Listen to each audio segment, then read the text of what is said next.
Hi, I'm Donna Dowd-Matty. I am a pharmacist for Giant Eagle Pharmacy, and I work in pharmacy operations on special projects pertaining to pharmacy.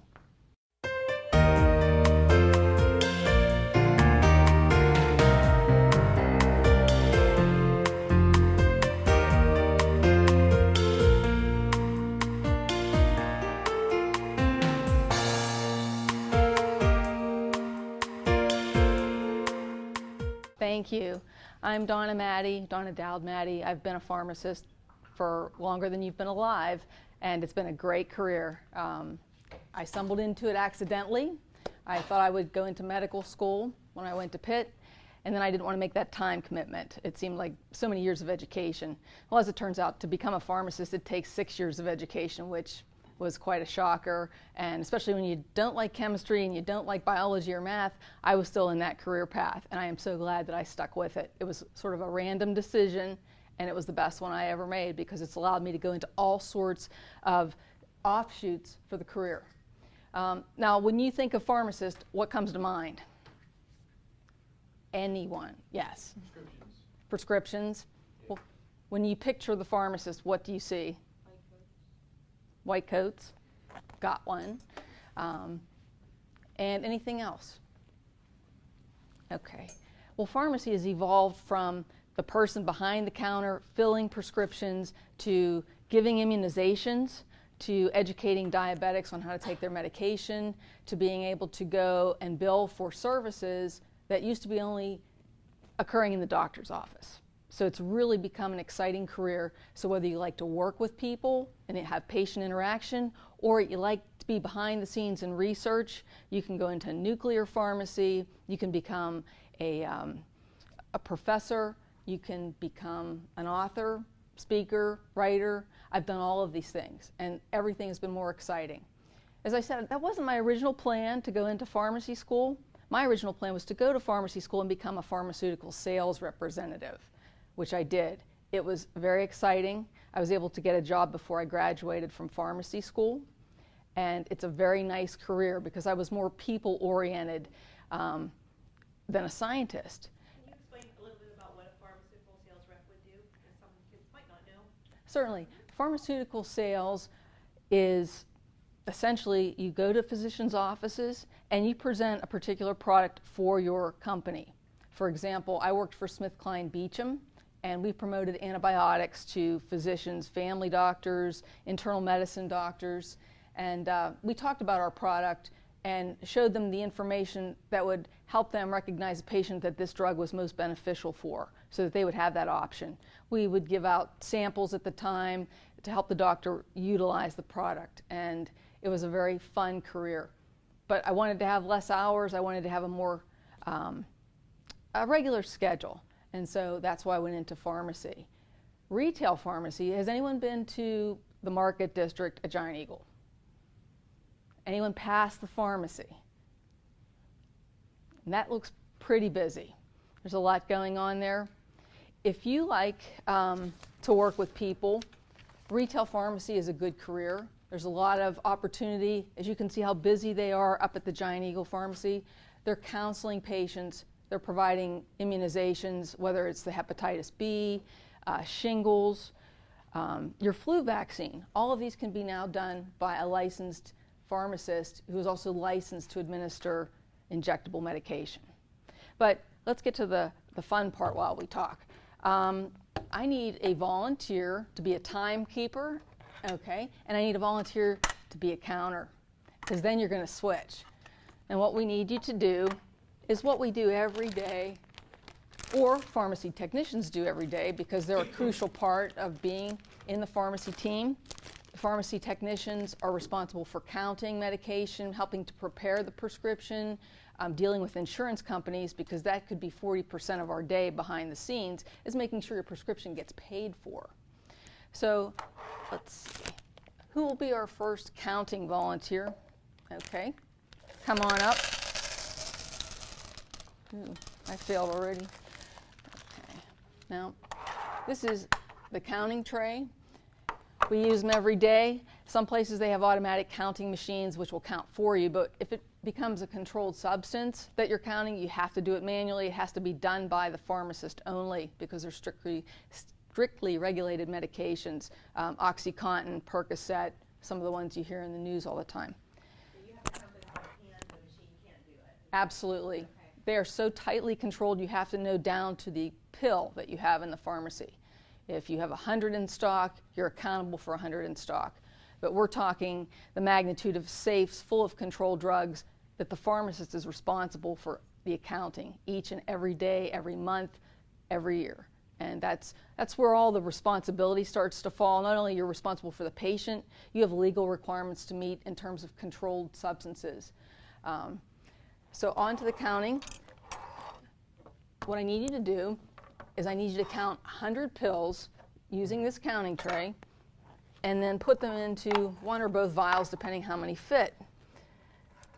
Okay. And the timekeeper is going to time how long it takes you to count the 100 pills and put them into the vial and close the lid. All right. Okay, so whenever the timekeeper is ready, who is our timekeeper? Okay. And while he's counting, we'll tell you a little bit about pharmacy school and getting into that.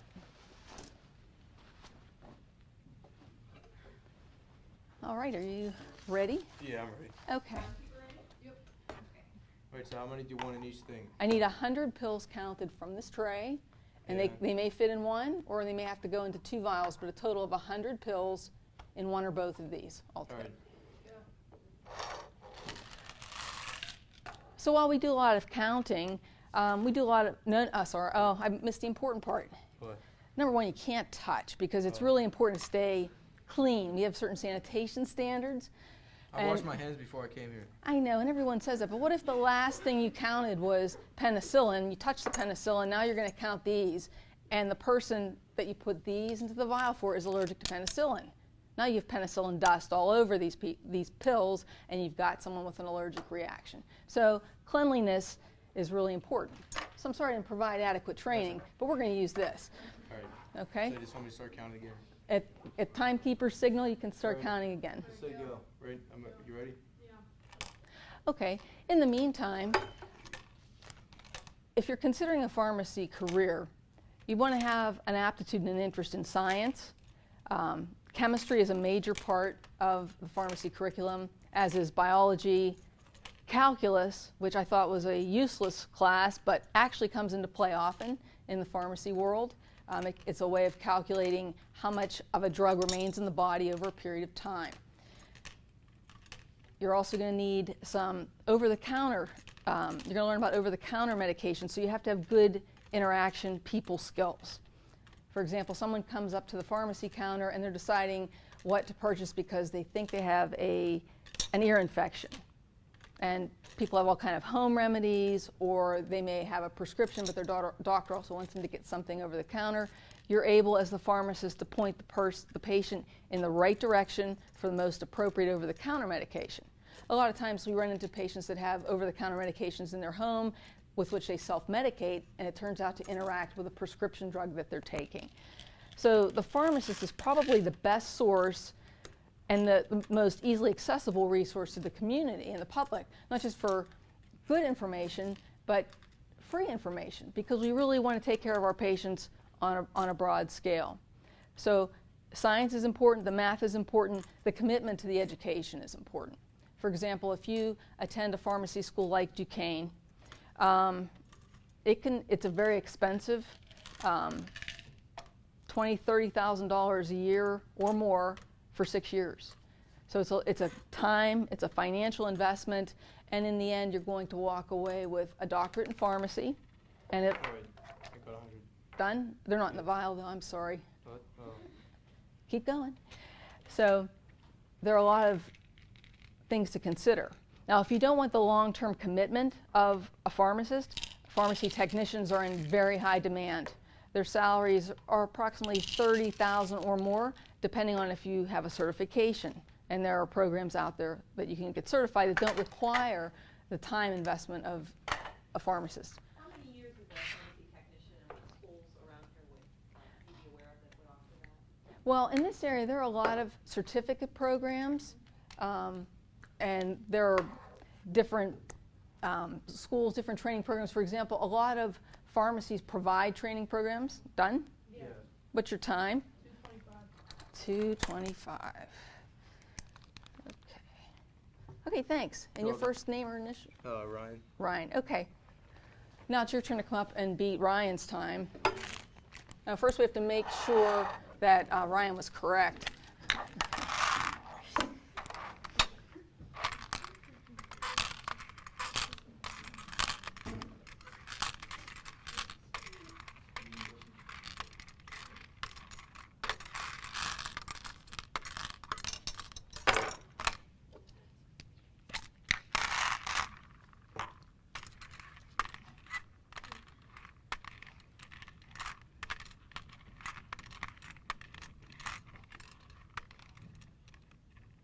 $99, but close. That one over there fell out. Did it really? Honestly? Okay.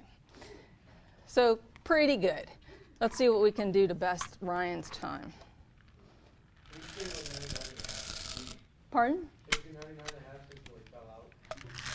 Well, let's see. If you're a patient and you gave them half a pill and it was a timed release medication, the answer would be no, because If it was at the end of the prescription, they really wouldn't need it too much anymore because it's probably like all fixed. that's a really good point, because antibiotics are one of the most, what's the word? This happens a lot in the course of antibiotic treatment. So you have a urinary tract infection and it's very uncomfortable. You want to be treated, you want to have your antibiotic, and after people start to feel better, then they suddenly decide, well, I don't really need my medication anymore, and they stop their therapy, which is probably not a good idea, because then the symptoms would come back. Then the next antibiotic may not work as well. You'll need to go on to another antibiotic. So you've now increased the amount of time you need to take your medication. So that's why we encourage compliance. It avoids a repeat trip to the pharmacy and repeat expense and quicker time to feel better. Okay, and your first name? Henry. Henry, okay. All right, same thing. Let's see how you do, and give the go signal.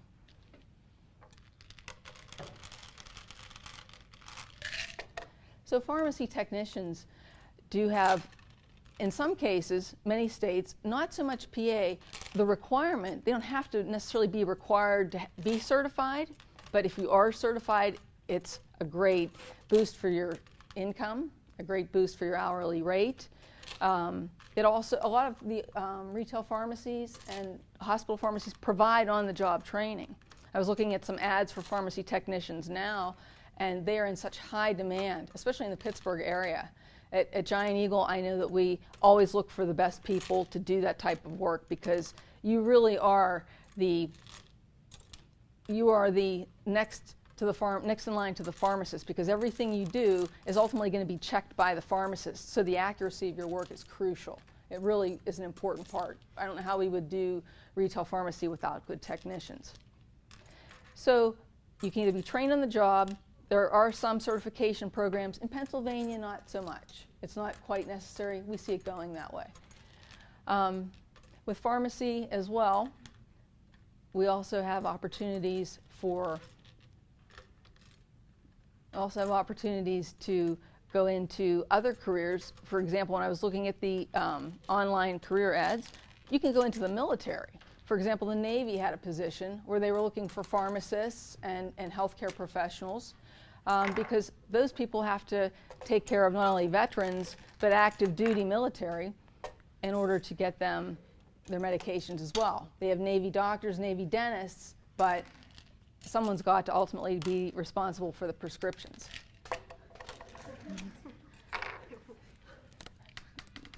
You're doing well.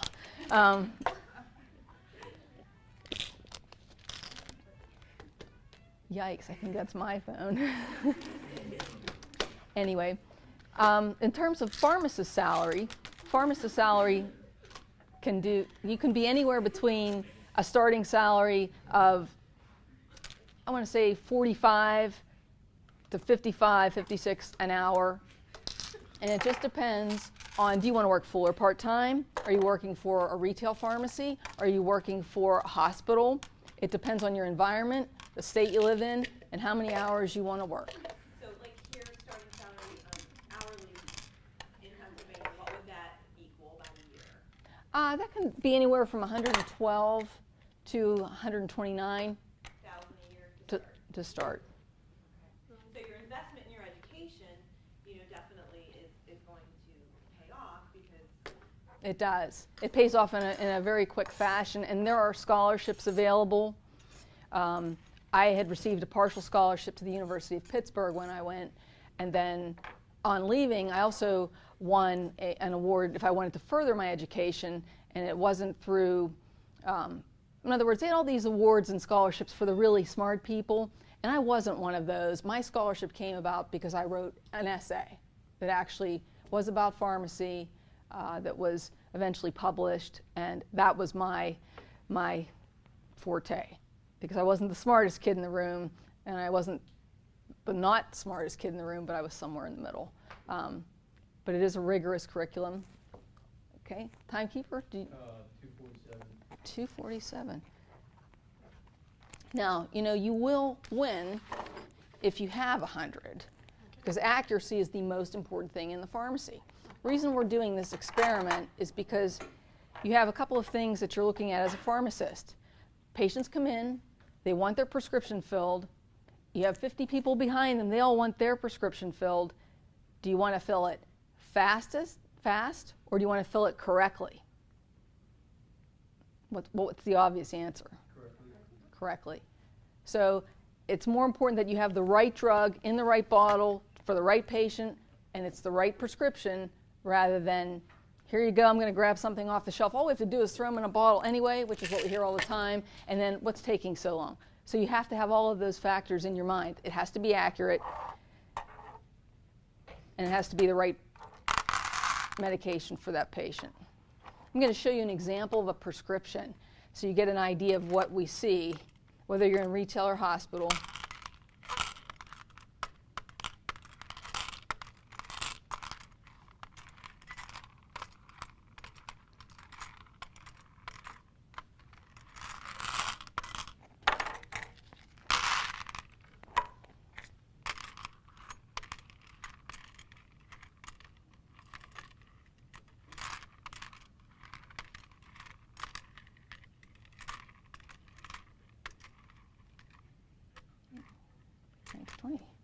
He's good. 100 even. He eyeballed it. Eyeballed it? Yeah. He did? Yeah. Well, I mean, he looks like a trained professional, so he could have. But nevertheless, we're going to give a prize to both of you for being so willing to participate. he did leave to go to the restroom. Okay, well, then I'll hold his prize and that excitement until he comes back. Now, we do have another contest if someone would like to participate. Actually, we could use 2 participants. Okay, let's go with you and you.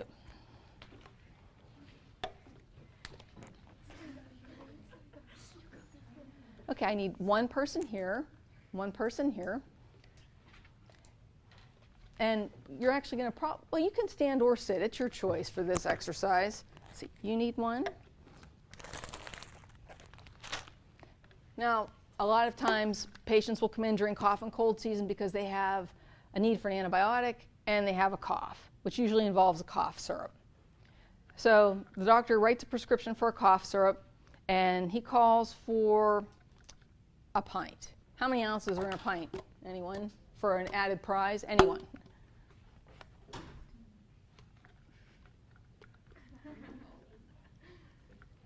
How about milliliters? Go with milliliters. Pardon? Would it be 64? Was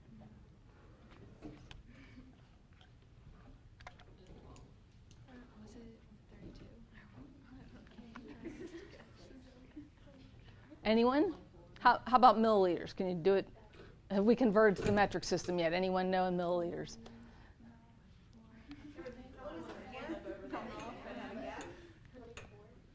24 ounces?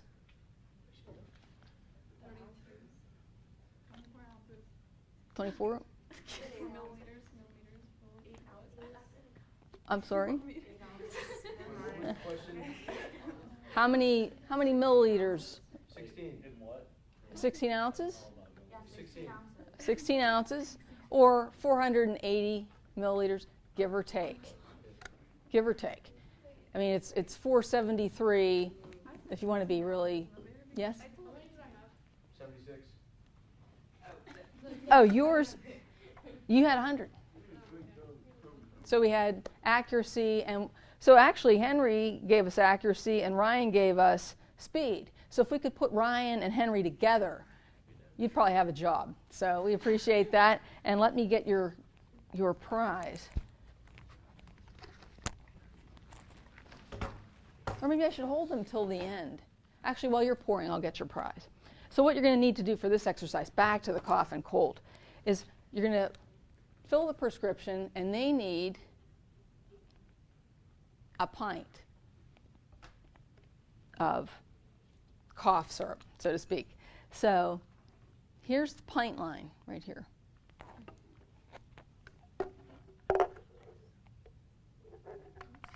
Okay. And what I need you to do, and this isn't so much, it could be speed if you wanted to add that. Speed, accuracy. Yeah, let's try speed and accuracy. So in other words, we want you to pour this, make sure I have enough in here actually. Yes, okay. You're going to pour enough of this into here to fill it to the pint line, to the 480 mark. Are you able to see the mark? Yeah. Okay. So I want you to do that without spilling, accurately and quickly. So would you keep the time for this one, just to see who finishes first? Again, it's always going to be about accuracy, but let's try it. So you can stand or sit, and then I'll tell you what I do and how we fill it.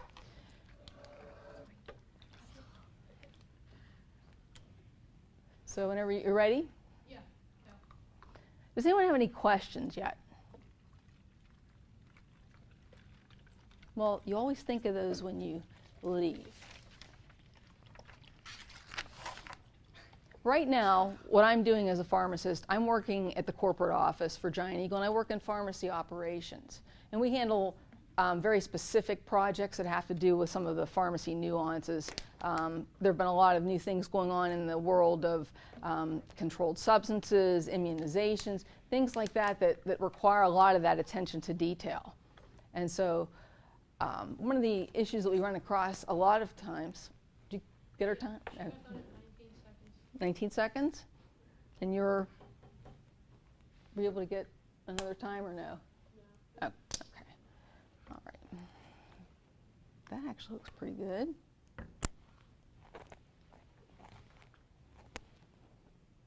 Hey, that looks pretty good too. Well, you're both accurate and you're both going to get a prize, but we're going to up the ante a little bit more.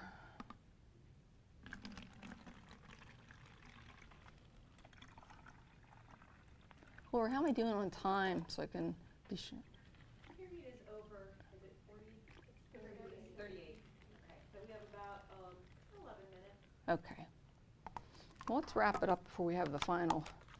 Just say, part of your job, do you have to catch people that are trying to turn in false prescriptions if you're a retail pharmacist? And how often does that happen? Okay.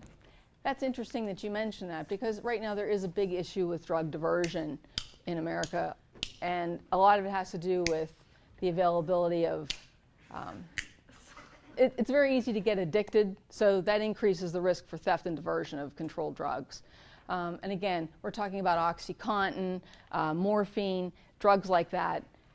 And what happens a lot of times is when people do have an addiction, it could be anybody. Anyone you know could have an addiction, and it might start off simply as an athlete who's injured, gets treated with a pain medication of a narcotic nature for a couple of weeks, and then all of a sudden the person comes to rely on it. And it's not that they intend to, but it can happen that quickly depending on the potency of the medication.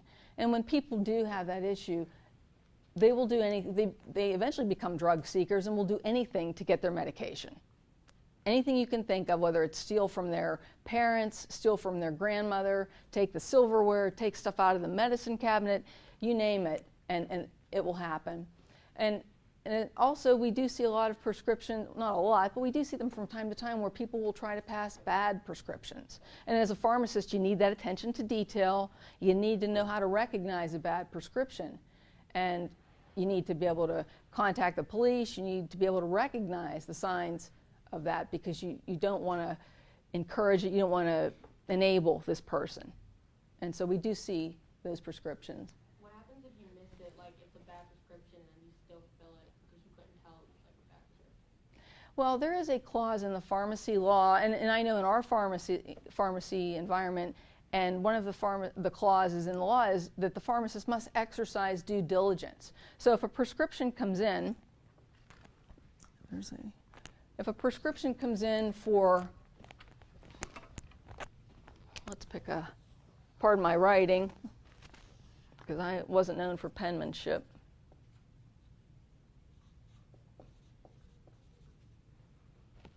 Let's see.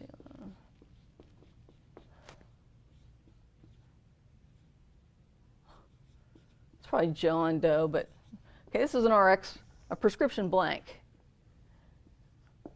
May have seen, if you've ever gone to the doctor, you've seen a prescription, you've gotten a prescription. So it's on a piece of paper, and the doctor will write whatever the drug is.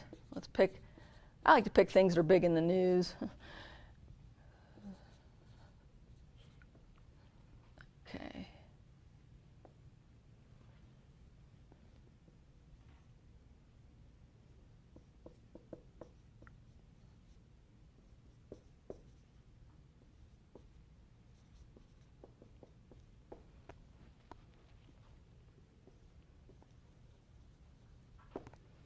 Okay, so here we have a person that comes in with a prescription. First of all, this is a more legible prescription than most, because handwriting is not the doctor's forte in many cases, and they now rely on electronic prescription. But say this prescription came in, I don't know Joe Doe, he's foreign to me. Not that that means anything.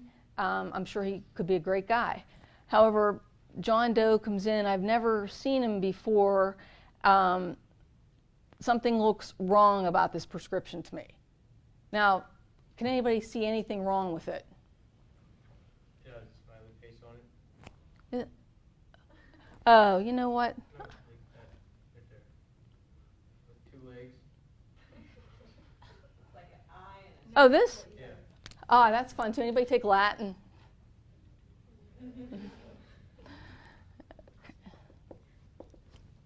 Oh, go ahead. That is a lot, and boy, wouldn't he be happy to have a lot of medication. Oh, I forgot the important part.